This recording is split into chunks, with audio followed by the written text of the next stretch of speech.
A very good morning to all who are joining us in this live webinar today. This is Sally Chiu from Temasek Polytechnic, bringing you the ninth in the series of live webinars brought to you jointly by the Singapore Training and Development Association, better known as STADA, and the Center for TransCultural Studies here at Temasek Polytechnic. The intent of these live webinars is to connect practitioners, learners, and leaders to create a real, vibrant web of learning communities locally and globally. For today's live webinar, our speaker, Judith Glaser, will be sharing with us the neuroscience of conversations and also a framework that we can all use to build trust for high-performing organizations that we all aspire to have and to be in. Judith is the CEO of Benchmark Communications, Inc., and the chairman of the Creating We Institute. She'll probably tell you a little more about it later.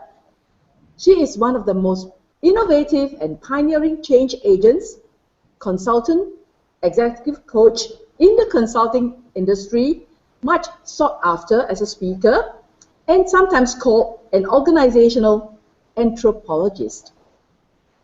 A best-selling business author, Judith is the world's leading authority on we-centric leadership, neuro-innovation, and conversational intelligence. Through the application of neuroscience to business challenges, Judith shows CEOs and their teams how to elevate levels of engagement, collaboration, and innovation to positively impact the bottom line. Judith is the author of 6 books and an animated film on leadership. 3 of her books are bestsellers, including Creating We, Change I Thinking to We Thinking, and Build a Healthy, Thriving Organization, The DNA of Leadership, and 42 Rules for Creating We. The Leadership Secret of Gregory Goose and Ultimate Power, Gregory's Journey Over the Horizon, are companions to her animated film, The Leadership Secret of Gregory Goose. Her 7th book on conversational intelligence was published in 2013. She was awarded Businesswoman of the Year in New York City in 2004. In 2012, Executive Excellence 500 ranked her as one of the top 15 leadership consultants globally and as the #1 woman in this category. Since 2006, she has been listed as one of the top 100 thought leaders globally on the subject of leadership. In 2011, she was awarded the Drexel University Distinguished Alumni Award, and in 2006, she was inducted into the Temple University Gallery of Success. Judith is a founding fellow of the Harvard Institute of Coaching. She has appeared on CBS, NBC's Today Show, ABC World News, the Fox News Channel, CBS Morning News, the Martha Stewart Show, the Family Network, talking about we-centric leadership and cultural transformation. She is frequently quoted on her revolutionary workplace approaches in the New York Times, the Wall Street Journal, Crain's, Harvard Management Review, AMA World, and the list just goes on. She is also a contributing editor for the Executive Excellence magazine. She has served as an adjunct professor at Wharton, visiting guest speaker at Harvard, Kellogg, Loyola University of Chicago, New York University, University of Stellenbosch, and the list goes on, including the Academy in Dubai, Tsinghua University in China, and on and on and on. I cannot take up all the time introducing her. We will lose time on her presentation. I'm just going to leave her now to take over and share with us all those wonderful things that we can catch from her books, all in the next 30 minutes. Judith, over to you. Wow. Oh, I'm so thrilled to be here tonight. For us, it's nighttime. For you, it's morning time. So it's been something that we've planned for a while, and I'm so thrilled to be here. And I think we should go right into the presentation, Sally. So I see you have it up here on the website for everybody to see. I wanted to really start for everybody just to give you a context for this book, Conversational Intelligence. As Sally mentioned, I have 6 other books, and when this book came out a year ago, not quite a year ago, it was the most extraordinary thing for me, because this particular book, of all the books I've written, had been rejected from publishers, including some of the best publishers we know, Stanford University Press and so forth. It was rejected 100 times by publishers. And as it turned out, when this book hit the market, within 2 months, it went into its 2nd printing. It's already going into its 3rd and 4th printing. And it's such a joy for me to see it out in the world right now, because this is the first time this type of book, which is a combination of neuroscience, leadership, culture, all combined into one book. And it was challenging for publishers to think that people would understand neuroscience if I was putting this content in a book on leadership. And what's exciting to see is how people around the world have really embraced it. So can we go to the next slide, please? So why conversational intelligence? Why is this book so important to people today, and why are we getting such an amazing response around the world? This is such a great quote to explain the challenge we all face, which is, I know that you believe that you understand what you think I said, but I'm not sure that you realize that what you heard is not what I meant. So the Pentagon, Robert McCloskey, really put his arms around the challenge that we all face. We now know that often 9 out of 10 conversations fail to hit the mark. That means that people are speaking to each other, often speaking across each other, and not really connecting on what each other means and intends to mean. And in a society that's moving from an I-centric to a we-centric world, where people have the ability to touch another person like we're doing today across the world, that we've got to figure out how to engage with each other in more effective ways. So what I started to do is I started to research the nature of conversations. And so often in companies, I've been working with companies for 30 years, companies all over the world. Very often people talk about company cultures being toxic or company cultures being healthy. And so I started to realize that there is a hierarchy of study that we need to do in order to get to the heart of what enables an organization to become. Yeah, so to get to the next level of greatness depends on the quality of the culture, which depends on the quality of relationships, which depends on the quality of conversations. Everything happens through conversation. So we know that conversations are game-changing for organizations, and as we begin to focus more on how to expand the capacity for people to elevate their conversational intelligence, the more relationships get stronger, teams get stronger, and organizations get stronger. So I want to talk about what inspired conversational intelligence, because it really started early in my life, and it also started when I was a student. Then we want to bring in the neuroscience of conversations. What's new and different that we're learning about conversations in the brain? I'll talk about 3 levels of conversation, what raises and what lowers conversational intelligence, and how to prime for trust and other conversational rituals that make a difference. Yeah. So this is the story of where I first started to investigate conversational intelligence, and clearly back then I didn't have the name for it. But it turns out that I discovered when I was 11 years old that my father was a stutterer. And I didn't know that because my father was someone who was going around the world. He was a dentist, but he was an ambassador to the United States, bringing dentistry around the world.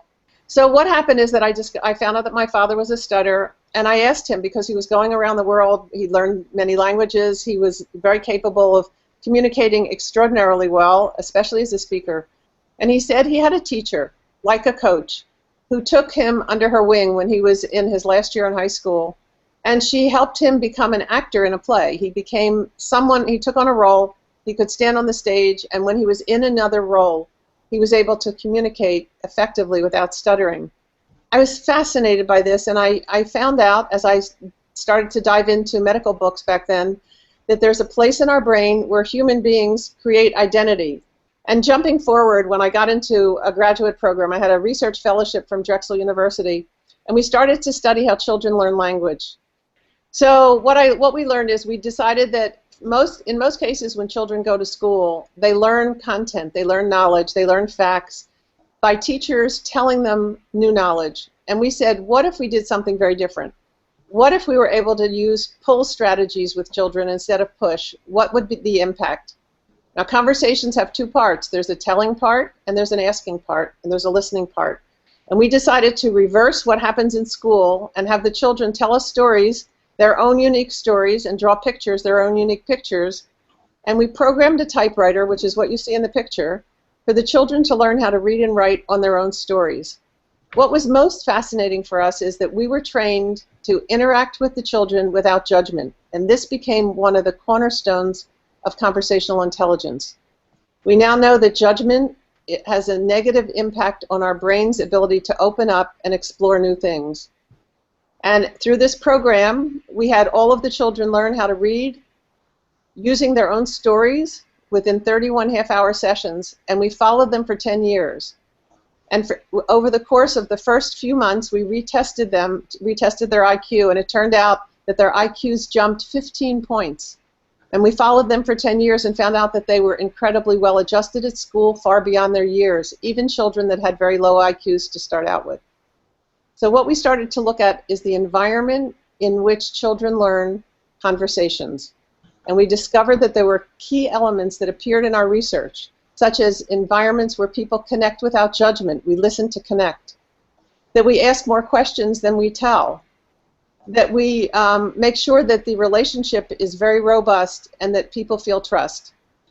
Once I learned that in my research work, I took it into my business, and Boehringer Ingelheim was my first big client. And they asked me to understand why their sales reps, in their conversations with physicians, were not being very effective. In fact, they were rated as number 39 out of all of the pharmaceutical companies. There were only 40 that were going out and speaking to doctors, and that they were rated number 39, which is the lowest. And when I deconstructed the conversations that they were having with the physicians, I realized that their interaction dynamics, which is the name I called for the interactions between two people, the asking and telling, the advocating and inquiring, that dynamic of back and forth between two people has a quality to it that either opens up people's brains and helps us feel that we trust others, or closes down their brains. We gave the pharmaceutical sales reps a whole new way of thinking about conversations. We call it level 3 now, where they were able to share and discover, which is, again, conversing without judgment, listening to connect, asking questions for which you don't have answers. And that became a transformational moment for Boehringer Ingelheim. Within 8 months, they jumped up in the eyes of doctors from number 39 to number 1. So something about interaction dynamics is the heart of conversational intelligence, and what had such a profound impact on my clients. Boehringer Ingelheim is still using this program, which is all about how to be more conversationally intelligent with your clients. Pretty profound. Do you have any questions that are coming up so far, Sally? We will let you finish your presentation, and then we can invite questions. Okay, great. Let's go to the next slide. So what came out of the conversational intelligence work that we did with Boehringer is that human beings connect in different ways, and we connect actually very much non-verbally and energetically before we start to connect through words. And as I looked at conversational intelligence, the framework, I said there are 3 levels that human beings need to go through in order to become extraordinarily effective and connected to each other. Level 1 is what most people do, and many companies, many homes, many places in the world, people never get beyond level 1. Level 1 is telling and asking, and we found when there's a healthy balance of tell and ask that people's minds open up to each other. However, when people begin to become dependent on the telling mode of interacting, that it causes people to lose connection, like I'm doing right now. Level 2 is when people feel very strong about something, when they're talking to other people. They have a point of view and they have a perspective. That's when we're defending what we know. And that's when we're doing advocating and inquiring. And again, as I've researched over and over again and observed the interaction dynamics of people that are successful, those who are able to balance advocating and inquiring, even if they have a point of view, and they allow for listening time to other people and respect and honor other people's points of view, that changes the interaction dynamic, and people's ability to trust opens up. And then we're going to take a look at what that means for the brain, because trust and distrust are 2 different places in the brain. Level 3 is where people are able to be open to influence and are influencing others, but not just to defend what we know, but to really take a look at information and knowledge and insights that we can learn from each other, especially discovering what we don't know. And that type of sharing and discovering actually impacts the prefrontal cortex heart connection, which I'll talk about in a minute, It's a different part of the brain, but it's the part of the brain that expands our ability to have higher levels of wisdom and to have conversational agility, which is to able to work through difficult conversations with ease. So let's go to the next slide, please. So conversational intelligence is not just sharing of information between two people. It is the hardwired and learnable ability to connect, to navigate, and grow with others. Connecting is level 1, navigating is level 2, and growing is level 3. And as human beings, as we live in a world that's very we-centric, learning how to move through with agility, the connecting, navigating, and growing with others is a necessity in building healthier and more resilient organizations in the face of change. So let's take a look at what's really different. What's going on inside of our brains as we understand more about conversational intelligence. We know that conversational intelligence, which I call CIQ, is a body of work based on the conversational rituals that people have with each other. As you said, I was an organizational anthropologist. That's my training. And so I study rituals, and I study and deconstruct the engagement process between human beings. So for partnerships, relationships, for teams and organizations, everyone understanding conversational intelligence will put in our hands the ability to elevate the wisdom in the world through conversations. We know that conversations either open us up or close us down. There are interaction dynamics, which we talked about. It's a dynamic that takes place between human beings that either activate our territorial instincts or activate our vital instincts. Vital instincts are located in the prefrontal cortex. That's the ability to connect with others. So either we're triggering survival instincts or vital instincts as we engage with others. And this study is about what happens at the moment of contact. So let's take a look at the slides on the brain. Imagine that these are two people who are connecting. We now know that when human beings are in conversation with each other, there's a field of energy that is actually activated in our brains, and human beings feel that energy.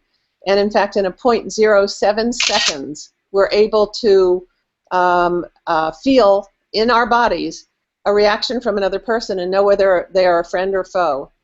The brain on the left side shows us where our survival instincts live. They live in our amygdala, which is in the lower primitive brain, where our vital instincts on the picture on the right actually lives in our prefrontal cortex, the more advanced executive part of our brain. What we train people in school, what we focus on most in business is the neocortex, or what we know. That's the knowledge that we know. And what we're learning now, if you can push the next slide, we're now knowing that when human beings are being activated by the amygdala, it actually closes down our ability to see beyond the present, to see beyond our protection of ourselves, where when people are activating their vital instincts, when they feel trust, because trust lives in the prefrontal cortex and heart connection. That's new research that not a lot of people are talking about yet. Distrust lives in the lower brain, trust lives in the prefrontal cortex. So if we think about what's important for leaders, for students, that is how to create an environment where people can begin to feel that sense of trust with each other. When that happens, that prefrontal cortex opens up, and our ability to build wisdom and insight and to grow with others grows exponentially. If you can push the next slide, you can see the impact. So we now know that when we are feeling trust with others, again, prefrontal cortex heart connection, it enables us to live in level 3. Level 3 actually taps in the prefrontal cortex new wisdom, our ability to innovate with others, our ability to strategize with others, our ability to empathize with others. Mirror neurons live in that part of our brain. And it gives us what's called foresight. When we and others are living from and interacting from that part of our brain, together we can build pictures and actually holograms about the future. This is all new research that enables us to see the future together, to put our ideas together about the future and actually envision a bigger future. It gives us insight. That's a greater sense of who we are and how we think and how we interact with others. So we get foresight, which goes outside. We get insight, which focuses on inside and gives us a better sense of our identity in the world. And it gives us the ability to trust. However, in many cases, when we're living from the lower brain, which is on the left, we may be learning and knowing, we may be doing, we may be thinking, we may be feeling, but a lot of what we're doing is actually recycling knowledge that we already have, knowledge that we already know. That puts us in what's called level 1 or level 2 conversations with each other. So when we think about what people need in business, when we think about what kids need to learn in school, what kind of framework will help us activate the capacity to always connect, to navigate, and to grow with others, finding an environment and building environments and understanding what activates that part of our brain is enormously critical for us to grow to the next level of greatness, whether we're individuals, whether we're in teams, or whether we're in organizations.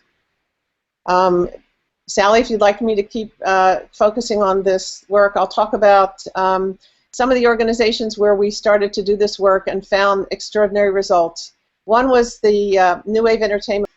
When we first met that organization, they were small, $15 million in size, and by the time we finished working with them in 3 to 4 years, they had grown to almost 300 million. And they truly believe that what changed was that the environment for conversations shifted. When I first met them, this is an organization that works in Hollywood. They worked with Spielberg, they worked with all sorts of famous people, and egos were running high. The 3 owners were each one thinking they were the most important executive. Employees were fighting for the parking spots because they wanted to be in the best spots. It was very much an ego-driven organization. And what we did is we said, we're going to help them shift the feel of their environment, the context within which people are working and growing. And we started to build conversational labs for them. We started to get them together where we brought people who previously had ego issues with each other, and we started to teach them a new way of having conversations so they could really open up and build trust. And if you go to the next slide, I'll show you some of the things that we did. First of all, we started to identify what are the skills and what are the mistakes that leaders make. So there are 5 different things that cause mistakes. One is that we disconnect from others. We're not really connected and we're not really listening. Another is we fall into a tell, sell, yell syndrome, which is where we're in level 1 conversations, and what we're doing mostly is telling others. We're not really listening and listening to their points of view and their perspectives. We also begin to fall into the addicted to being right syndrome, which again can often get reinforced in companies, in business, because we're so rewarded. We get dopamine highs whenever we're being rewarded for what we know, and so it's not unlikely that many organizations, without knowing it, are feeding the kind of behaviors that cause us to go into silos or to actually go into conflict with each other. And part of what this work is about is trying to identify the environmental spaces that actually bring out that ability to move into level 3 with each other. The last 2, and give me help. Who's going to read for me the last 2? What's the 4th one mistake that people make? Robert, I'm going to call upon you to read that for me.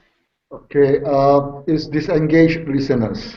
Yes, disengaged listeners. So most of us have been trained to think ahead, to think where we're going to fit things into the next part of the conversation. When we're doing that, we're not thinking about the other person and we're not deeply listening to connect. We're actually focusing on our inner spaces and our ability to get our message across. And the last one is? Allowed our emotions to affect listening. Exactly. And so we know that people get triggered, and I'm going to talk about triggers in a minute. People get triggered when we interact with each other in ways that we're often not even aware. In the littlest of interactions, people can have their amygdala activated, that lower brain, and then we go inside and then we can't listen because we're in protect behavior. What we learned is that this has been the heart of this work. This is a conversational dashboard, and on the left it shows you resistor and skeptic around the dashboard, wait and see, experimenter, and that's not spelled the normal way. That's mentors of the experiment. That's how I've spelled that, and then co-creator. And we know that if we were looking at which brain we activate when we're interacting, the part of our brain that causes us to go to the amygdala is often where we are resisting even listening to another person. We're not even open to be influenced, where true conversation and dialogue requires us to be open to receive another person. And so this little picture shows you the prefrontal cortex gets activated when we're in co-creation and experimenting. And so when I was working with this company, this New Wave Entertainment, the big breakthrough for them was to begin to identify where each person was in the room in terms of their willingness and ability to be open for conversation and influence. And I put this up on the board. I have to tell you, I was nervous because they were very high ego people. And I said, I'd like to ask you to identify where you're standing in the room on this chart. And there was silence for about a minute. No one spoke, and I thought, oh my goodness, as a consultant, many of you know, you try experiments with your clients. Sometimes they work, sometimes they don't. But when the voices started to appear in the room and people said, I'm resistor, and this is why, and then I'm in a skeptic mode, and this is why, all of a sudden they were able to communicate the state of mind that they were in, whether they were receptive or not, to receive another person. And within 20 minutes to an hour, everyone in the room realized that they were bringing into the room a state of mind that either opened up or closed down conversations. And over the next 2 days, the organization all of a sudden started to bond in ways that they had never done before. They lowered the amount of cortisol, which causes fear. They were open and transparent, which is part of what enables trust. And they started to produce a tremendous amount of the the oxytocin, which actually counterbalances cortisol. So within 2 days, this team had rebonded because oxytocin is a bonding hormone. And the rest is history. Everything that they did after that, their ability to have conversations, deal with difficult issues, be open and transparent, revolutionized that organization. And this is what we see in client after client that we do this work with. Once people can see where they stand on the conversational dashboard and be open and transparent with each other, trust is born in a way that had never been born before, and the ability to access that amazing capacity to think with others is automatically activated, so it becomes easy. It's almost something you don't have to train people to do. We are so hardwired for these kinds of conversations. Could you go to the next slide, please? So what we find out is that without realizing it, in many cases, we're triggering things in other people that cause us to close down very quickly. It could be the tone of voice. It could be something that you say that hurts someone's ego without them realizing it or without you realizing it. When we step up and we try to speak up and we take risks and we get rejected, instantly our brain closes down. We're not seeing it, but that's what's happening. And so we feel rejected, we feel excluded, we feel the sense of anger if it's right below the surface. Human beings are very sensitive. In 0.07 seconds, we can feel this. If our territory or our space for speaking is taken away, it causes us to close down. If we feel that somebody's status is being played out, all of these things happen as we engage with others. Could you change the next slide, please? So we either open up or close down our brains during the conversation without even realizing it. Next slide, please. So here's an example of an individual, an executive like you or me, who didn't realize they were blind to the fact that they were communicating and setting the tone for people's brains not to open up and for people to be fearful, not to be trusting. It was an executive that I was asked to go in and work with because he was being considered to be the next CEO of a very large global company that was producing a lot of materials around the world. And what happened is that every morning he'd walk in and he'd pass his people in the hall and he had his head down. And as you see Robert's head down now, people didn't get to see his eyes. They didn't get to see his smile as we're now seeing in Robert's face. But they did see a leader who was thinking, but they didn't know what he was thinking, and periodically he'd look up with his eyes and look down. And it turns out that people were fearful of him, but he didn't know it. So that's why the ratings weren't as high as they should be to be the CEO. And so when I interviewed everyone, I discovered these behaviors that were actually creating a feel in the environment that everyone had to be on their edge with him, and they couldn't be open and honest and trusting. And certainly for an executive team, that's one of the most important vital things. And so I coached him with some advice about how every moment counts. And when he was walking through the halls in the morning, these were his team, these are the people that he was connecting with. How you connect in the morning makes all the difference. It starts the day, and people can carry it through sometimes for weeks. People don't forget that the way a leader looks at them. And so he started to make eye contact. He started to smile. He started to communicate, I can't wait to talk to you this morning. And within 24 hours, that meant within one single day, when I re-interviewed his people, they said to me, what did you give my boss to drink? Now, if you know that expression, what they identified and what we're identifying in this work is that within moments, people's chemistry can change and shift. And when we feel that somebody is caring and concerned about us, that our chemistry will change in light of that, and how our brain operates will change as well. So imagine the value and importance for this kind of work for teachers who are teaching students, for leaders who are teaching others how to be leaders. Once we understand this type of neurochemistry, it changes everything in how environments work. and the ability to accelerate people's growth is extraordinary. I mean, I've seen it happen in 3 years where companies can grow from 15 million to 300 million, or like Clairol, which I'm going to talk about in a minute, who grew from 250 million to 4.5 billion during the course of our work together. I mean, that's an extraordinary amount of, it shows that profits grow, quality of conversations grow, quality of culture grows, people grow. The next slide, please. So what you see are some things that tell you, and Robert, you can read it for me. It talks about there's certain things that happen in a 0.07 seconds, like first impressions with this executive. Why don't you read for us, because I can't see those words, but I know that it's really important for people to hear.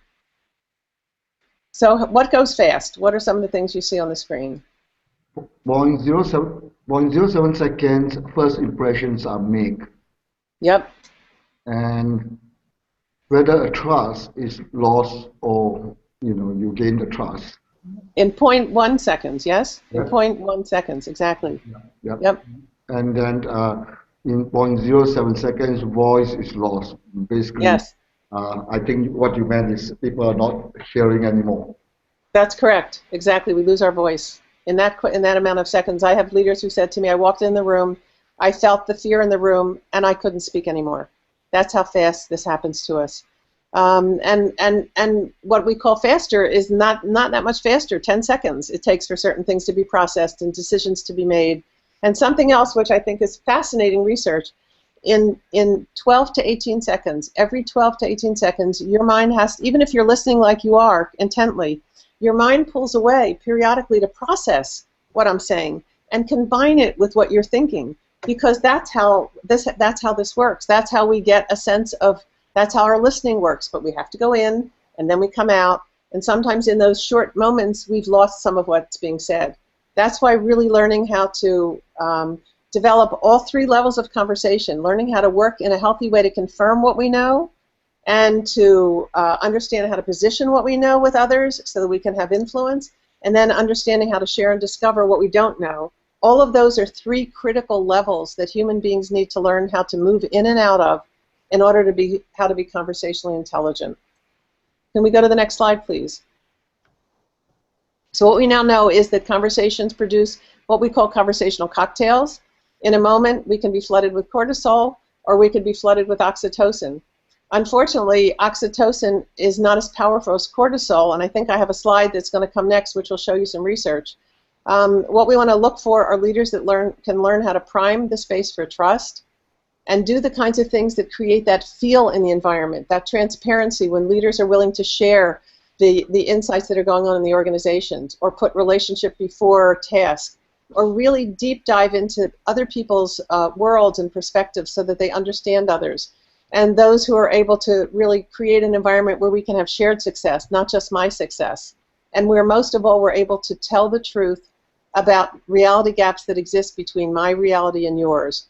And all of that is part of what builds trust in organizations. This is a research that we have done over the last 2 months. We've had over 3,000 people respond to this particular research. It was published in HBR, and I can send you the link to share with everybody. What we did is we took 5 questions that represent oxytocin-producing activities and behaviors, and 5 questions that are what causes cortisol to be produced in organizations. And we asked people to tell us how much they see this happening in their companies.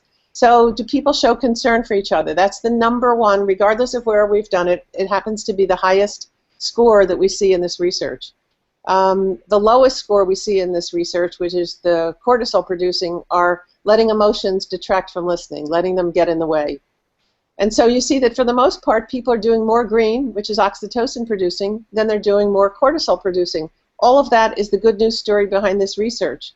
What is fascinating to know, and why the levels that we see here of green and red is only one dimension of the story, is that once cortisol has been spewed in the body, we ruminate about a problem. For example, we spend time trying to convince others and they're not listening, so we keep trying and we keep pushing and we fall into the tell behavior. Once cortisol is produced in the body, it has a 26-hour shelf life, which is extraordinarily longer than the minutes to hours that we have when we're doing oxytocin-producing behaviors. That means that when people are upset, they ruminate. When they ruminate, they talk to others and they get more upset. And so it extends the shelf life of cortisol in organizations. That's why understanding conversational intelligence is so important. So let's take a look at some of the things where we see cortisol and oxytocin. Without realizing it, somebody might say, I'll let you know when I need you, thinking this is a very casual moment. I'll let you know when I need you, which could be felt as a positive experience. Okay, my boss will let me know when I need him. But in fact, many people take that as I'm cutting you out, I'm excluding you.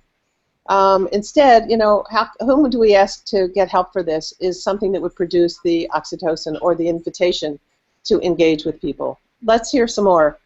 We would say, you can't help. You could be thinking in your mind, you know, you can't help right now. Maybe I'll check in with you later. But people here, I'm judging that you can't help, as opposed to, you know, I'll see you later. Where how would you be able to handle this? Asking how we can appreciate somebody's point of view is an incredible different experience for human beings. Let's try another one.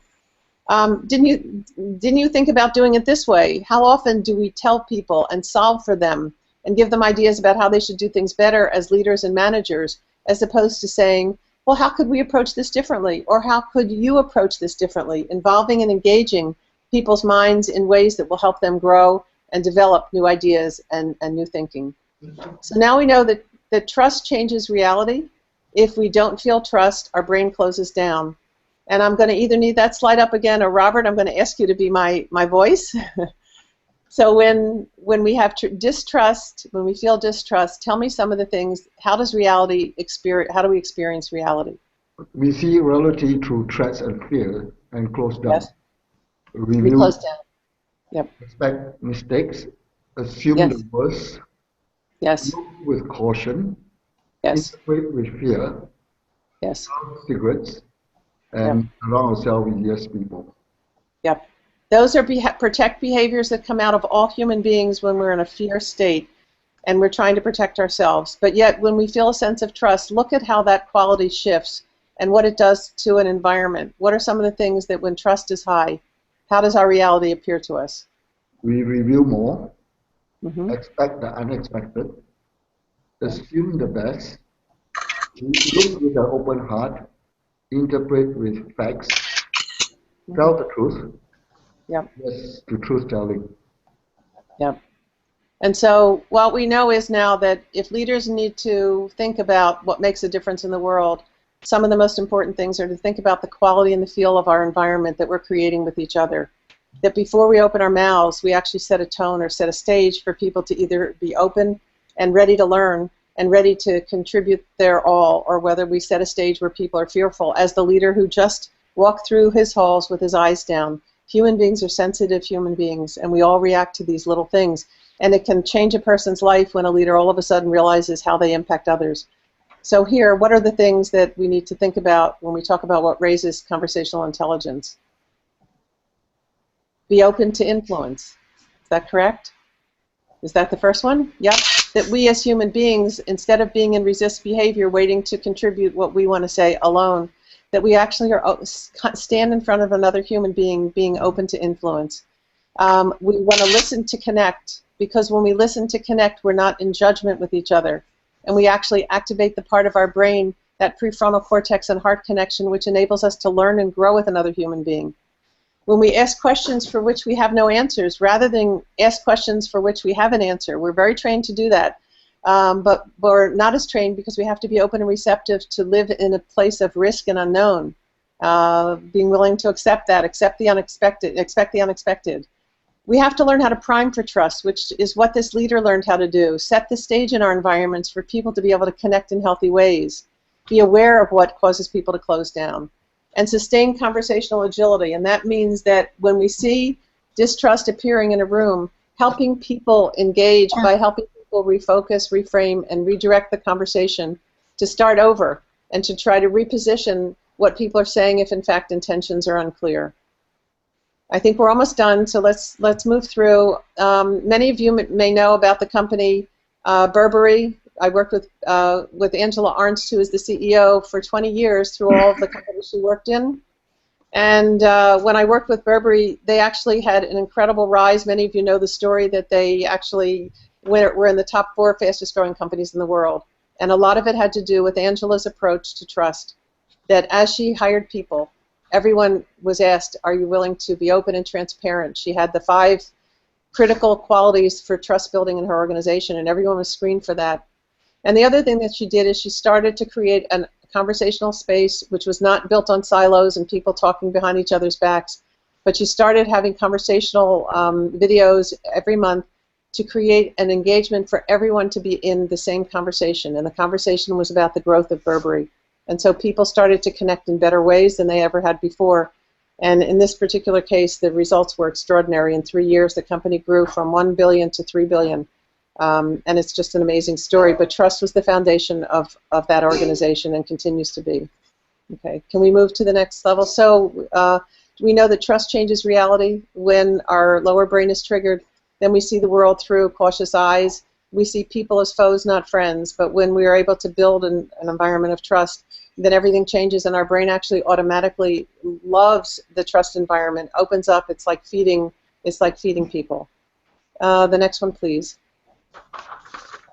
The last, if we have just a second for this, Clairol was a hair dye company about 15, 20 years ago, and they transformed into a hair color company. They almost went out of business. They became a category leader, and like the things we're talking about here, Clairol applied all of the trust-building qualities, and that's how they changed their environment to bring people together, to level-set conversations, to understand how to move through level 1, level 2, and level 3 to get to level 3 where innovation thrives. People learn to listen to connect, and they learn to build power with others. And today, again, the company was sold to Procter & Gamble for $4.5 billion.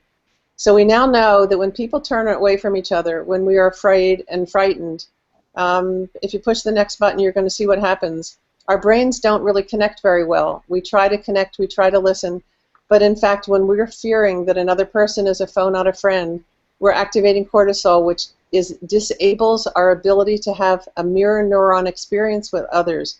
Mirror neurons are where we start to mirror each other's thinking patterns. We listen to connect. We ask questions for which we don't have answers, so we start to bridge the gap between your reality and mine. But when people feel trust and they turn towards each other and they start to ask those questions, they start to elevate conversational intelligence. Look at the next picture. You can actually see what our brains look like when we start to do mirror neuroning. It's a phenomenal capacity we have in our prefrontal cortex to hold someone else's reality in our mind. We are actually almost channeling another person's thinking when we listen, not to reject and judge, but listen to connect. There's a part of our brain called the rostromedial prefrontal cortex, which triggers like me or not like me. When we feel that people aren't like us, then we can't listen to them in the same way and connect to them in the same way as there are when we feel that people connect to us. And listening without judgment is the first thing that switches or creates a switch on that particular part of our brain so that we can connect more effectively. So at the moment of contact, there are things that we can do. Yep, you can go to the next slide. And when we do it, Maya Angelou was so clever to say this and so true. We don't usually remember what people said or what they did. However, we do remember how they make us feel. And so that is the end of my presentation. Conversational intelligence is the most valuable intelligence for our times. It's hardwired in all human beings. All we have to learn how to do is to understand how to activate it. So I'd love to open up this conversational forum to hear what questions people have and what they'd like to know more about. Yes, viewers, we are now taking questions. Thank you so much, Judith. I know you have so much more content to share, but thank you. Viewers, say your name, where you're from, and your question. First question is Dr. Tanvi. Yes, hi, Judith. Thank you. That was a very amazing presentation, and there's so much potential for this work. You know, we're talking about diversity and inclusion, and this is so powerful for the leaders.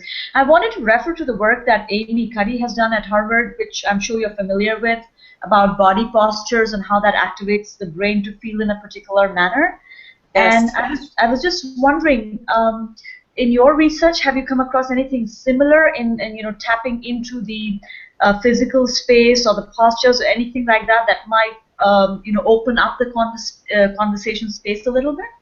Absolutely, and I agree with his work very much, because one of the things we're hardwired for is hierarchy or power. And so when you walk into a room and you stand over someone and look down at them, that's actually activating the fear instinct in the person who's lower, because you're now power over. So I've studied what I call power over behaviors and power with behaviors. And I actually worked with Dryers and Edie's Grand Ice Cream. They were one of my research companies. I mean, it's a company that sells ice cream, but the CEO was so much into this work. When he would walk into the room with people sitting at a table doing brainstorming, he knew how important the posture and how much bigger he was and how his formality could disrupt the mindsets of people in the room, and they couldn't work as well. He would always take off his coat, undo his tie, he would sit down at the table, and he would show listening and open behavior, literally with his arms, so that he didn't disrupt the thinking set of his team, always awarding them in different ways non-verbally for their contributions so that they were appreciated.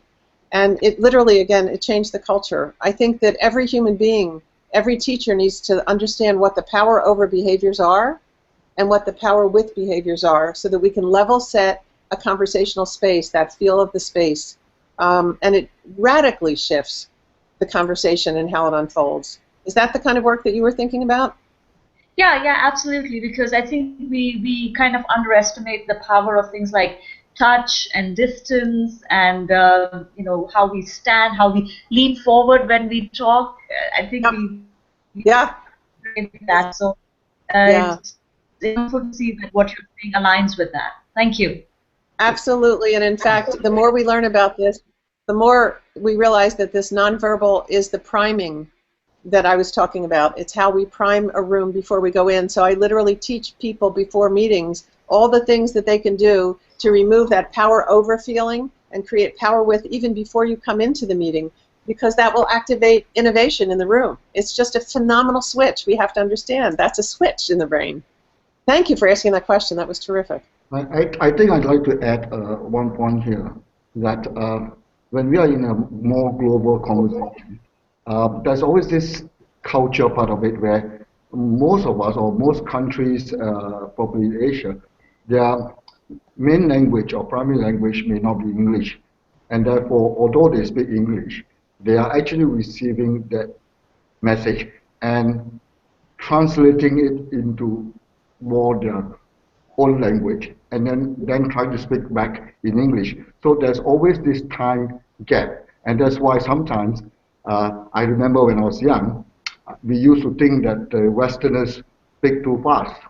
And now I'm told Singaporeans speak too fast by some countries. And then I realized that, well, this is probably some of those things that we need to understand, apart from that posturing part of it. Any comments on that? Well, exactly. I had the opportunity to live in foreign countries. My dad went around the world, and I was learning Spanish, and I remember that it's like hearing double. You hear in your head first the translation, and then in that moment you're trying to connect with somebody else. And sometimes people don't realize what it does. Unfortunately, is the other person fills the space often.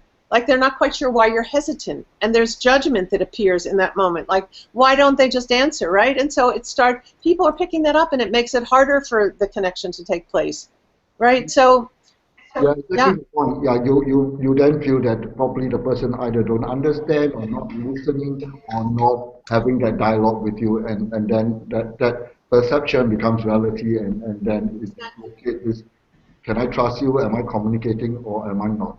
Exactly. And so wouldn't it be wonderful if part of what we were able to bring into schools, because not only is it another language, but I've been studying, some of you might know about what's called NLP, Neuro-Linguistic Programming, where we know that people have 3 different ways that we listen. It's the auditory channel, then we visualize or see, and that's another modality, and then we're kinesthetic. And we now know that people that are very visual and very kinesthetic and have auditory last may take a little bit longer because they're processing through pictures and feelings before they get to speaking.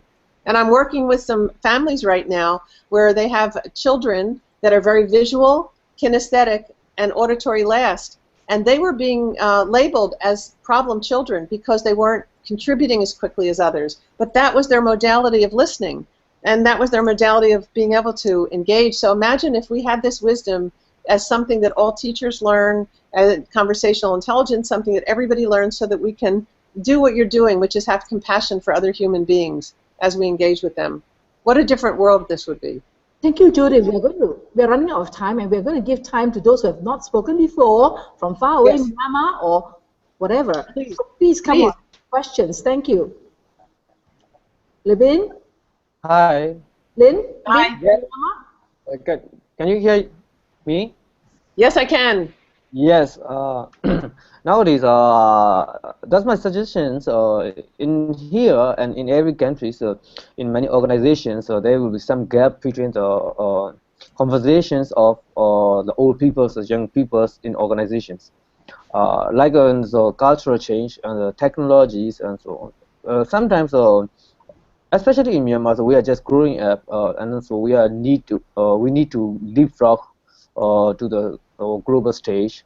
But in here, many family businesses they are very difficult to change their cultures and their adaptations to the international stage, especially in the top managements of old peoples. That's why. So, how about the conversational intelligence between the young people and old people in family businesses, and how did we change? So it's my belief that the more we learn about conversational intelligence and the more it becomes part of our everyday life, the less difficult the generational challenges will be, because we will know that people that are older do think differently, people that are younger do think differently, and we won't be as judgmental about those differences. And in fact, we're going to start realizing that the younger generation is the generation that's going to carry us forward. And so rather, again, it's positional power. We're going to go from power over to power with, because we really need to give the younger generation, we need to support them, because they will be leading and they will be different. And thank goodness. Yeah. Thank you. Levin, IBM, are you waiting to ask a question? Hi. No, Hi. we don't have any question, but amazing presentation. Thank you.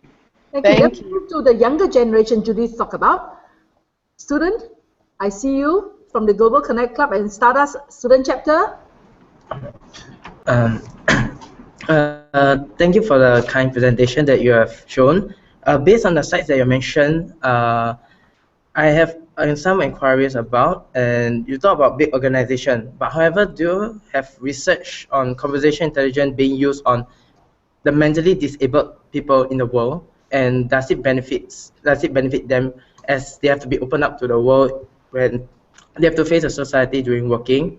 And then, yeah, that's my questions. And I'm Marcus from GCC, Global Connect Club, and Temasek, representing Temasek Polytechnic.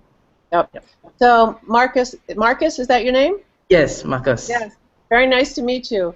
Hi, nice to meet you too. Yeah. So what's very interesting is that before I started my company, before I started Benchmark Communications, I spent 3 years working with inside of a home with mentally disabled adults for 3 years. And Alright. so the question is, how does this work impact that world? Yes, And, correct.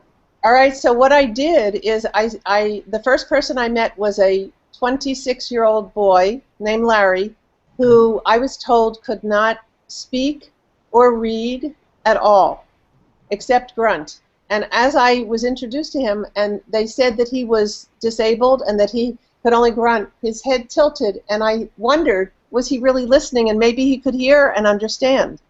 So that day, I decided to do an experiment with everybody else, including Larry.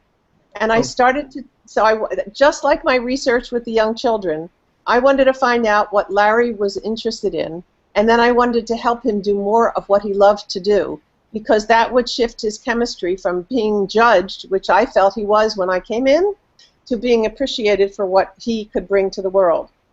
I noticed that he watched the people that clean the floor, and he would follow them, and he loved watching the people that clean the floor. So I asked Larry, I said, what if he could really understand everything I said?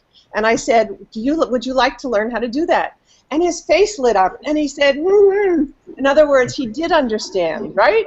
And so I gave him an opportunity to learn how to clean the floor, And every day he took out the puncture and he did it. And I did that with everybody, every single person. I watched what they love to do. I enabled them to do it. And all of a sudden, the whole culture changed. And this is some ways that it changed. People who had been very heavy all of a sudden started to lose weight. They started to watch their food. They started to do other things, like they wanted to go outside to the store and shop.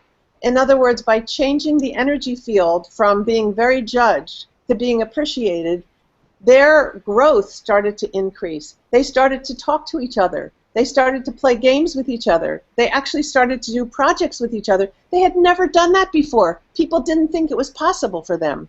So I'm saying that this world of conversational intelligence applies to every human being. You asked such an amazing question. It will cut across everything. It will activate people to be able to continue to grow, and that's what I saw happen in that. I had 3 years of watching that happen in front of my very eyes. It was incredible. They finally wrote a story about it in the newspaper, which I still have. All right, thank you. Marcus, thank you. You have enough content for live webinars for us for the next 3 years. I see Jaden from Republic. Do you have a question for us, Jaden? Oh, nice to meet you. Judith, thank you for your presentation. Thank you so much. You're welcome. I'm teaching human resource management at Republic Polytechnic in Singapore. So actually, I'd like to introduce your concept, which is conversational intelligence, to our students. However, as far as I know, it's about a bit, quite theoretical concept, I think, because all about telling about the brain and oxytocin and all that. So actually, to introduce your concept to our students are aged about 18, 19 guys. Mm-hmm. So could you please suggest a kind of easy concept to introduce your idea to our students? Yes, as a matter of fact, I'm working with Xavier University in Cincinnati, and we've been doing experiments with students there for the last 6 years using conversational intelligence skills. So let me tell you what their experiments are, and I would like to challenge you to challenge your students to do this. And that is, we know that when you shift from listening to judge to listening to connect, that one act alone, if you have people experiment with doing that at home, at school, in relationships, I can't wait to hear what your research with your students shows and how things change in the world around them. That one thing alone activates a completely different part of our brain. The part that scares people is the judging part. And by learning to practice, and it took me 6 months to practice how to do it. I took a long time. Some people can learn in 30 days. But I'm telling you, you watch the difference. People have been writing me from around the world where they're taking just that one thing. And it's shifting their relationships with their children. It's shifting their relationships with their spouses. I was asked to coach a guy, and I said, how are you doing? This is one thing he said. He shifted. He said, the people I work with think it's great, but my wife thinks it's phenomenal. So it impacted even at home. So one is listening to connect. The second is asking questions for which we don't have answers. I don't think people realize how much we asked confirming questions that says, you'd like to do it this way, wouldn't you? Or isn't it a great idea for us to do this? That's not a question. Okay. Right? And so I can send you, if you'd like, a couple of sheets of questions that are called discovery questions and innovation questions, so you can see how much bigger these questions are and how these questions actually tap into getting people to reveal more of their ideas and thoughts to each other. Would you like me to do that at the end of this webinar? Would that help your work? If possible, really appreciate for that. Yes. Yep. I think because those are the two things that make a difference. We just have time for one last question. I'm going to call Karen Blair from THG Consulting, Amsterdam, but she's in Singapore right now. Karen, your question quickly. Thanks, Sally. Active listening is a really important part of this. How do you actually switch off the part of your brain that is trying to formulate a question while someone is still talking? I ask people to keep a journal because most people start out not even being aware how much they're formulating. And so to start to, really keep it with them and notice, that's the first thing, is noticing that you're doing it. And once you start to notice, then you can begin to gain control over that part of us. What's fascinating is that our conversation and language was designed to learn how to down-regulate emotions. I don't know if that's known to people, but conversations and language is built into our brain to help us down-regulate emotions. So the emotion to be right, or the emotion to have all the right answers, is part of what you're talking about. It's that dynamic. And so the more we become aware of it to start out with, we have to be convinced, because most people don't think they do it, first of all. And then once we realize that we do, then it's learning how to listen to connect and say, I just want to focus on the words that person is using and take it in. It's an absorbing the other person into us. And when that happens, the prefrontal cortex has mirror neurons. And when we actually listen to give presence to another person's words, that part of our brain opens up, and then it becomes easy, because that part of our brain is designed to connect. It's designed to mirror. That's where the pictures were. So the steps are really not that difficult, even though the ambition to be right and to get our thoughts in is very big in the world. But these three things, where it's the awareness piece that's so powerful, and then beginning to practice on ourselves. Yeah.